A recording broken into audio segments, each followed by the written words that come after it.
Welcome, everybody. I would like to start really quickly by letting everybody know that we are here at Folloze our own use case right now, as well as with Sendoso. So thank you for participating in our own ABM Revamp.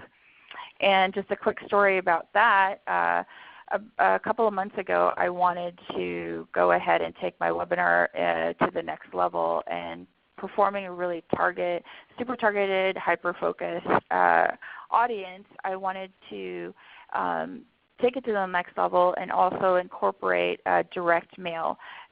So for this process, we actually are going to be providing, or have provided, you should have gotten in the mail, as registrant and as a thank you that we provided you with a coffee card. So it's really cool to have in this presentation that we are our own use case. So really quickly, we're going to go ahead and go into the agenda and quick housekeeping. This session is recorded and will be provided to all registrants and attendees. And if you would like to submit questions during the session, please go ahead and provide your Q&A in the participant feedback section of the console. So today's session will include checking in and how to check your current ABM or audit your ABM, when to introduce direct mail in the buying cycle, and how to identify and leverage the best performing campaigns to get the most out of your current ABM program. And then at the end, we are going to host a short Q&A. My name is Carlin Manley, and I'm Head of Marketing here at Folloze. And we are a lean team because I am the marketing team. And this is a great opportunity, and I was really excited to be working with Sendoso, where they can help me out with regards to my own ABM revamp. And now I'd like to kick it to Struthi to introduce herself. Hi, everyone. Carlin, thanks for having me. I've been at Sendoso since January, so we're a very new marketing team. It's been very cool to get a front seat view into direct mail and gifting, and I'm so excited to be able to share what I've learned as a marketer to fellow marketers as well. Awesome. And now before I jump into the checking in section, I wanted to share with everybody here a little bit of the Folloze ideology. Here we practice the bow tie funnel. And what we found that when running a B2B program, this approach is very crucial. And we do practice what we preach, and we also teach this to our customers. And it definitely helps focus and understand the marketers and sales that the initial deal is only the beginning, and the customer lifetime value does reign supreme. And what I mean about that is when you're targeting large enterprise companies, we see that the initial deal, like I mentioned before, is just the beginning. And 70% of organizations' revenue actually comes from post-initial sale. And that said, we make sure we continuously provide meaningful, relevant digital experiences. And this ensures that marketers together with sales are constantly providing value and engaging at each stage of the relationship before, during, and after the sale. Now I'd like to move into and focus into the four pillars that make up ABM and provide guidance. So I'm sure a lot of you know this because you're running your own amazing ABM programs, and these are just a few things that I found that I've added into my own checks and balances, and how I kind of make sure that I am checking in at all times from each of these pillars. So account selections. Earlier I had mentioned about customer lifetime value.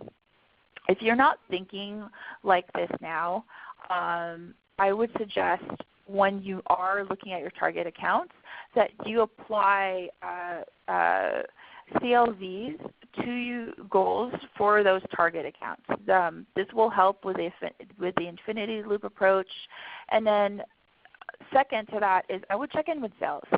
Yes, you have goals set to win the accounts, but when you see signals from a non-target, you will need to share and have that discussion with your sales team. I mean, we have a quarterly cadence that we do a huddle and check in with sales and really look at our target accounts and understand, like, hey, are these people, for example, we categorize our accounts from A through E, and we have buyers in E that have signals and have our hand raisers and are ready to buy. And then they necessarily weren't in our target account or industry, but now we've had that discussion and we now move them up to a higher level of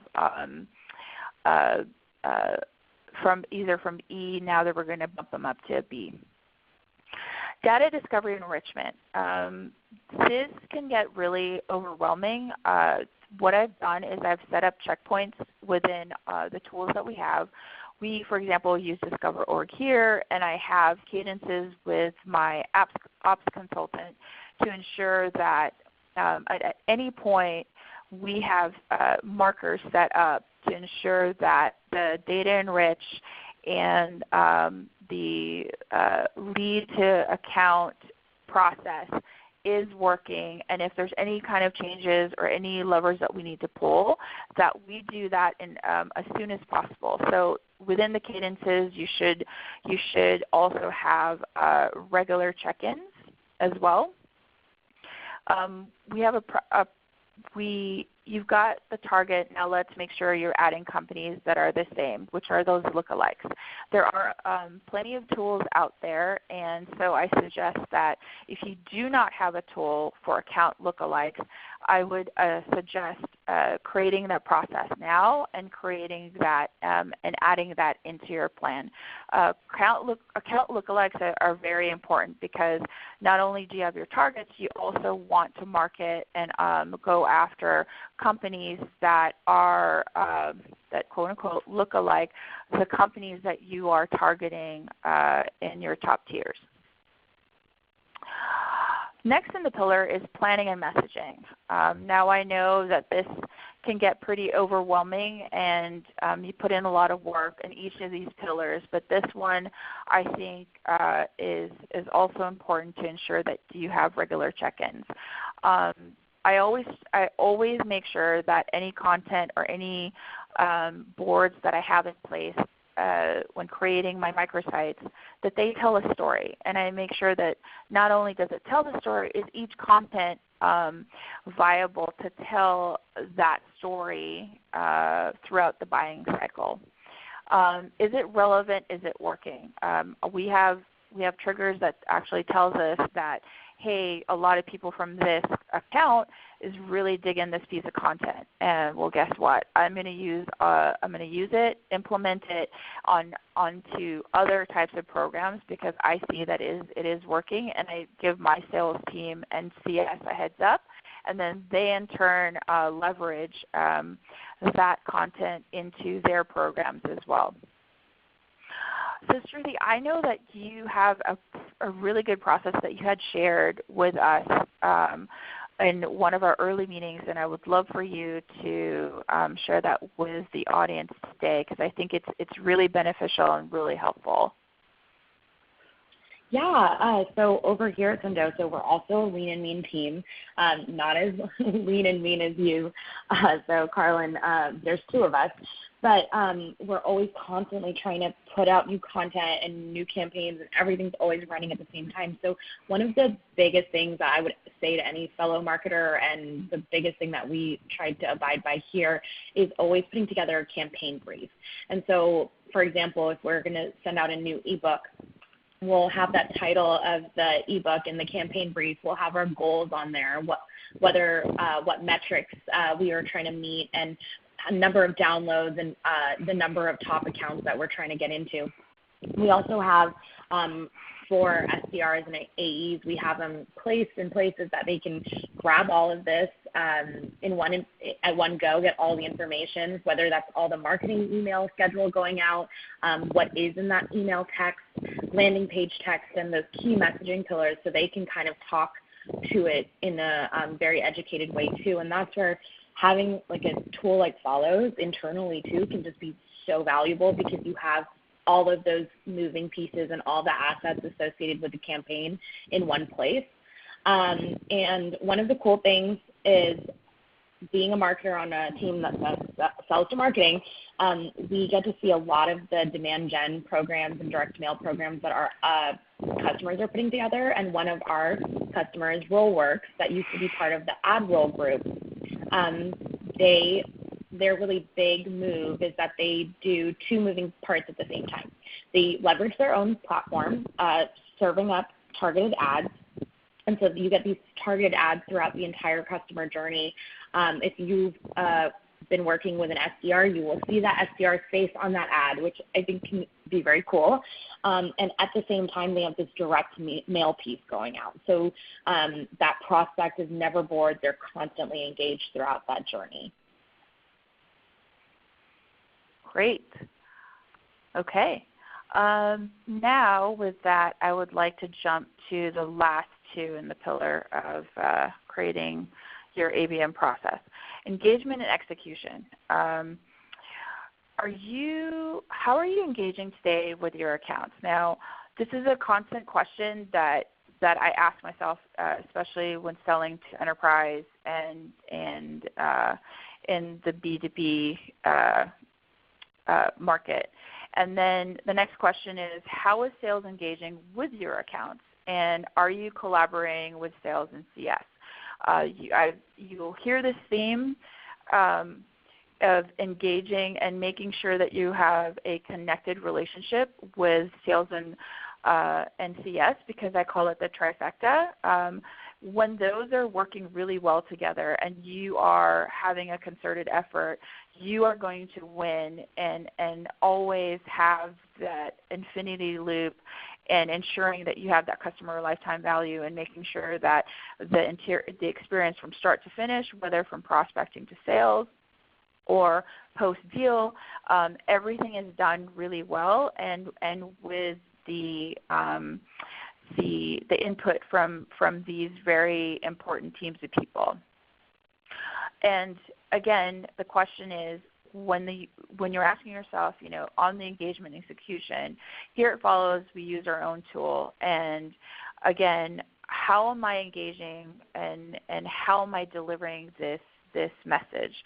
I ensure that for every program that I have, when using the tool and or using other channels, I am always checking and auditing how well those programs are doing. Because again, I look at the numbers, I say, okay, this is working, this is not working, and then that actually helps me in shifting how I would be engaging with these accounts and in what channels.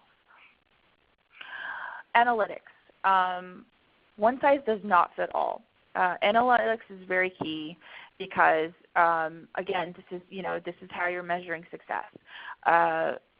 You can set up baseline programs, and then you can have things that you can borrow from people out there who've done a great job on setting up their analytics and how they do reporting.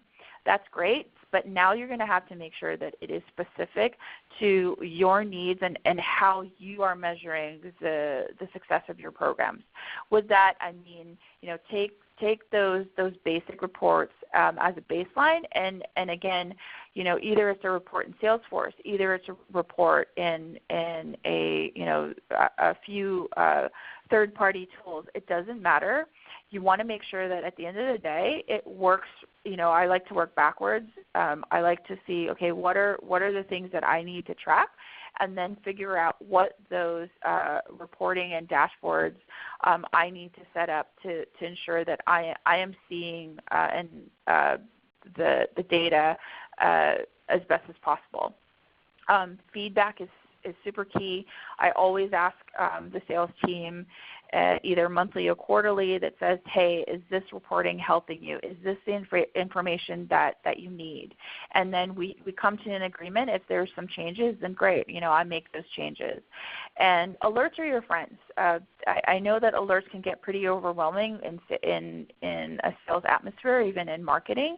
But if you create certain triggers and ensure that you have a process in place that the alerts are the alerts that are meaningful, the ones that actually give those signals of the hand raisers, then yes, alerts are your friends. I mean, there's not a day here in Folloze that everybody actually looks at the pop-up alerts and ensure that that gives them the signals of the next steps and what they need to do in that engagement with the customer or buyer.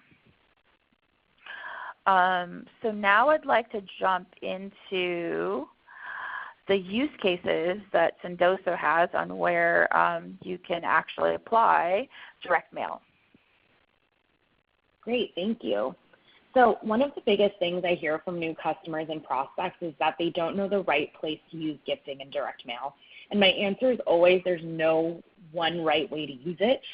Today I'm going to walk you through 3 different places in the customer journey where you can leverage direct mail tactics, and that's prospecting, marketing, and demand gen. So for prospecting, whether you call them your SDRs, BDRs, or ADRs, they're all trying to do the same thing, and that is get the attention from your top prospects. And that's a super challenging job because, as we know, we're all inundated with messages and emails and notifications every day. So how does that person stand out? And that's where direct mail comes in. We have seen SDRs that are using our platform send personalized gifts via Amazon, like knowing their prospects' old college or local team, so they can get them local team gear or college alumni swag, which is very cool. Books on a relevant topic to the prospect or their company. And one of the biggest use cases we see is e-gifts before a meeting. And we've seen some really creative sends too, like, for example, onesies for a prospect with a newborn. What our customers have seen from this. So one of our customers, Revamp, their SDRs were using an e-gift card and an email, and they saw 35% conversion from cold contacts to meetings.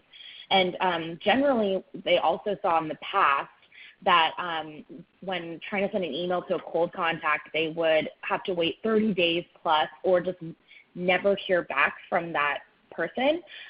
But when using an e-gift card and an email, they would get a response between 1 to 2 days, which obviously is a huge change.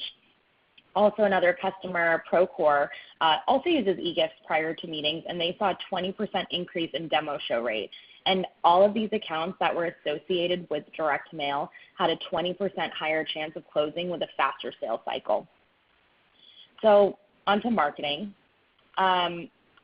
Marketing teams are there you're driving more brand awareness, you're letting know people what you do, and you're opening the doors for your prospects. You guys are doing everything under the sun to do this. I mean, we all are. We're using ad targeting, gathering leads from conferences, running SEO and email marketing. And we're trying to do it all in one go. And some of the things that we've seen marketing send is one of our customers, Radius, they were sending invites to top target accounts for a baseball game in San Francisco at the Giants Stadium. And so they sent out branded baseballs with their logo, Radius, on it. So they really had a higher chance standing out and engaging people that they wanted at this event. We've seen people send branded wine with their company logo on it. We've done this ourselves, and I can say from experience it's a very classy move. We've also had one of our customers, Nutanix, send personalized Lego characters to match the prospect's LinkedIn photos. And so some of the things that our customers have seen is like Pendo, they were doing direct mail efforts already in-house, but using Sendoso, they were able to save 20 plus hours because they were not using their time to pack and send T-shirts and cupcakes.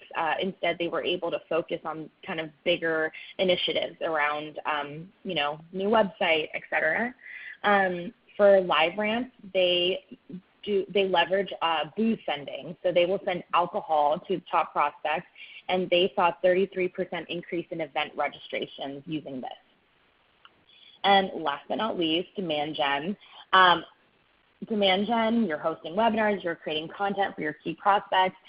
Using Sendoso here is key because it's a great way to reward prospects that are already engaging with your company.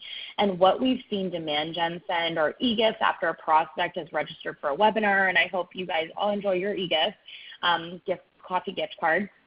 And we've also seen people send company branded pen and notebooks for folks who are attending an event or a webinar. That way they can take notes during the sessions. What our customers have seen, Lingo Live, they were sending door opener campaigns as a way to have to explain their company in a fun way. And they were sending science-themed postcards in silver bubble mailers with astronaut ice cream. This was associated with a 14% closed won in opportunities and 8% new ops from this single campaign. And then in Procore, over a 6-month period with 12 plus Sendoso campaigns, they saw 22% of closed won revenue was touched by direct mail. And that's a pretty high number. So, I'll pass it over to you, Carlin. Okay. So last but not least, I would like to now just go over some quick tips on identifying and leveraging and how you can actually turn that to your advantage on how you're listening and seeing programs that are working. So, for example, I mentioned before listening to those signals and understanding what those signals are. There's a reason why members from the buying committee are responding to your campaign, and I don't take any kind of signals for granted, but when you are targeting enterprise and within enterprise, as many of you know, it's not just you're not selling to one, you're selling to many, and getting that data is super key, and it can get super overwhelming. So further down the buying cycle, for example, I actually asked the AEs and the CSMs what resonated with their buyers from their own personal conversations. Like I tell them, please ask them. I want to know that what we're doing on messaging and content is really resonating. And when we do customer marketing or customer success campaigns, we need that feedback, and it does not hurt to ask. So that's one of the things that I think that you can do today that could really help you out with regards to kind of fine-tuning your campaigns. Now, social media I added because it's a great example from this campaign with this webinar. We sent out a bunch of social media posts, and I saw a really great response from a lot of our customers and prospects. Well, guess what? Now that I've seen that, I have gone ahead and retargeted some of the campaigns specifically to those customers and prospects who responded to the social posts specifically for this event. So I'm just picking that as an example because I know social media programs, you have those programs that you have set up to have different goals, but specifically for this event, I wanted to use as an example. I saw signals, I see hand raisers, and now I am retargeting based on the responses. Upsell, cross-sell. Don't forget to leverage programs for this side of the funnel. It's really key for B2B and enterprise sales. For example, I ensure that the campaigns and programs that I run not only are running focusing on prospects and customers, but also the types of programs that customer success can use, and also that is a customer marketing type of focus. And again, I work with the customer success team to let me know what are the programs that resonate, and what do they want to achieve, and I actually go in and help them. For example, running a best practices webinar series. So that is actually like a good example of a customer success program that you can run today, which is basically with your tools and solution, running campaigns and webinar series that specifically teaches them, again, that again goes back to the storytelling and always making sure that you're educating. Again, going back to that infinity loop. And scaling your program. So this is scaling for you as a company, and also scaling for when you are selling to large customers. Keep this in mind when you're creating your programs. Scale, like I said, scale for your own organization. When you are setting up these programs, be it webinar, your events, your ads. Think about how now you are going to be able to scale that once you grow your own team, and once your sales, your sales and marketing and customer success team grows. How can you make it so that it will be easy for you to actually scale those programs to hopefully hundreds of sellers and thousands of accounts, which we here at Folloze have enabled customers who have thousands of accounts and activate hundreds of sellers. And how am I going to apply this to other buying units? That's a great way to scale as well. Again, you're not selling to just one person, you're selling to a group, and understanding when you have a target company that has different buying units and divisions, you also want to keep in mind, okay, now that I have, a strategy for that first sale within that company, how am I now going to strike up the conversation and actually, begin that program within other buying units within that enterprise company. So we are a little bit over, but I wanted to take this time to thank everybody. And I do apologize for the technical difficulty in the beginning. And this is the time that if you have any questions for us, please feel free. We're going to be checking, and I believe there's a question or two, I think, Shruti or Sarah. Yeah. So we had a few questions come through. Chris asked, what are the best projects you have seen Folloze used for? I'm sorry, can you repeat that again? You cut off. Oh, yeah, sorry. So one of the questions came through. Chris is asking, what are some of the best projects you have seen Folloze used for? So maybe some best practices, real-life examples of Folloze. Sure. Because we work with enterprise, one of the projects that was used was to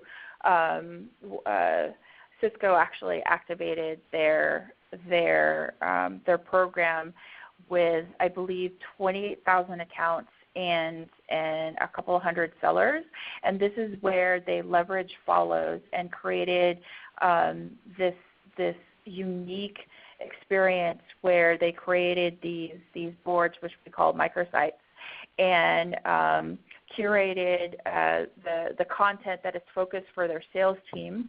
And then within that board, they actually added data and made it easy for them to actually know who they need to target next within that account, and then have the ability to actually do send on behalf campaigns, meaning they were able to leverage our tool and send emails on behalf of those hundreds of customers, where marketing actually created the campaign, created the email template, but then gave the ability for the sales team to actually approve the content and send it out to their prospects. Awesome. I think the next question is for me. So Mike asked, is it mostly sales or marketing using direct mail? Think the answer is kind of two ways. It's in a lot of ways, marketing teams are using the platform and direct mail to enable SDRs and AEs to be able to send these really personalized touches to get, deals accelerated and faster sales cycles, et cetera. But we also see marketing teams using it to finally be able to do personal touches at scale. You're trying to engage those top 100 accounts. How do you do that? Do you have to go send all of those packages that you're building in your office and then get them to FedEx and get all the packages sent back if the address is wrong? It's cool to be able to help customers create really big touches using Sendoso. We helped Zora send over 500 cupcakes to their top target accounts, which was a very fun project to watch. And I think we only have one more question, and I think it's for you, Carlin. You talked about setting alerts and signals. Can you give an example of a good signal the marketing team from Alex should look out for? Sure. So content and the frequency of how many times people are visiting our microsite. So coupled with the super viewers. So within the tool itself, it will show you how many people have engaged within a certain account and how many people have actually, for example, I had one board where I had this one person that just kept on, looking at these two specific types of content at this board. And then I know that my sales team have been trying, to prospect this person. Well, I said, okay, it looks like they're really digging this piece of content. Let's then add a couple more similar types of content, and then the sales person actually went ahead and sent an email specific to this person and said, hey, I see that you're really interested in this subject matter. Here's some additional items that I have added and updated into your Folloze board to kind of educate you more on this subject matter that you're really interested in. And that was really cool because then that converted into a click where the person's like, okay, this is really cool. Yes, I want to continue the conversation. So those are one of the things that I think really we benefited in with regards to hand raisers and signals. Awesome. I think those are all the questions for today. Great. Again, thank you so much, everybody, for participating. Again, a link and also a copy of the presentation will be available, and I'll be leveraging the same landing page, which is the Folloze board. And the board's going to be evergreen, so we are going to continue, Sendoso and I, to post curated content on this board for you to use. We're going to be continuing posting best practices with regards to ABM and also when it comes to direct mail. Thank you, Struzy and team. I've really enjoyed having you, and thank you so much for helping me out with my revamp. And I hope everybody has a great rest of the week, and see everybody soon on our next webinar. Thanks, everybody.